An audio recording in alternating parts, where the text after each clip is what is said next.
Всем привет! С вами Римский Легион. Мы запускаем серию полезных гайдов для быстрого освоения в игре Conan Exile. В этом видео мы расскажем, как правильно выбрать сервер и на какие настройки нужно обращать внимание, какие характеристики выбирать при создании персонажа и как быстро прокачаться. Приятного просмотра! Для начала вам нужно определиться, какой режим игры вам интересен. Всего их 3. Первый режим – игрок против игрока. Это классический PvP режим без ограничений на PvP и рейдами в указанный промежуток времени. Второй режим – это игрок против окружения, конфликт. Другими словами, PvE режим, где ограничивается PvP по времени и рейды отключены. И последний режим – игрок против окружения. Это PvE режим, нет ни PvP, ни рейдов. Есть два типа серверов – официальные и приватные. Официальные сервера мы категорически не рекомендуем для новичков, за ними никто не следит. Крайне медленная реакция разработчиков на нарушения, а нарушений там, поверьте, очень много. Начиная от мелких и заканчивая различными типами хаков, базы в текстурах, свитч-лаги и так далее. Остаются приватные сервера.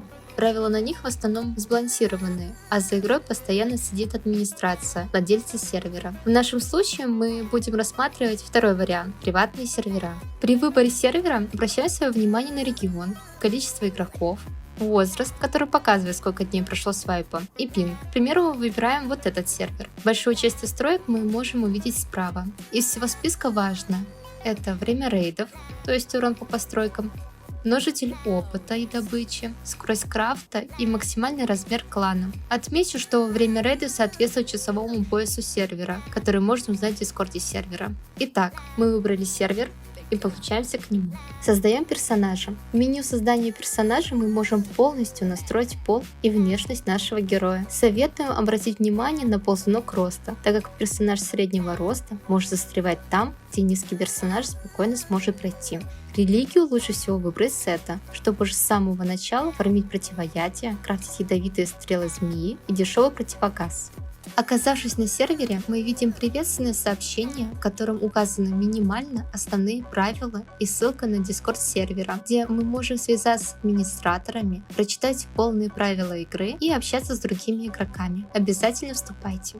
Для уточнения настроек сервера заходим в настройки, сервер и смотрим следующие пункты. Во вкладке общие можно увидеть время для PvP и рейдов, включен ли динамический урон по постройкам или нет. Если динамический урон включен, это значит, что вас можно рейдить во время РТ, а также полчаса с момента вашего выхода с сервера. А еще обратите внимание на максимальный размер клана, он указан в общих настройках. Во вкладке продвижения обращаем внимание на множитель опыта прокачки. Тут можно понять, какой вариант прокачки эффективнее. И во вкладке бой можно увидеть множитель урона по своим. Если он стоит один, то урон такой же, как и по противникам. Урон от неигровых персонажей, он же урон мобов, урон от рабов по игроку. Множитель возрождения неигровых персонажей, а именно скорость возрождения мобов, чем меньше, тем быстрее. И да, захват цели должен быть отключен. Прокачка. Есть несколько вариантов быстро прокачаться до максимального уровня, в зависимости от рейтов. Первый вариант – убивать мобов.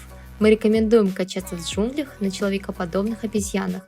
Для этого нам потребуется по пути в джунгли собрать как можно больше алоэ и скрафтить каменные кинжалы. Этого будет достаточно для комфортной прокачки до 60 уровня. И второй вариант – добывать ресурсы. Все лотосы, кроме желтого, серум, черный лед или обсидиан. Для этого варианта нам понадобится кирка и немного вытяжек из алоэ. На сегодня все, а в следующем видео мы узнаем, где изучить нужные нам рецепты, в какой последовательности открывать обелиски и многое другое. Не забываем подписываться на наш канал и ставить лайки, а также будем рады видеть вас в нашем дискорде. Ссылка в описании. Пока-пока!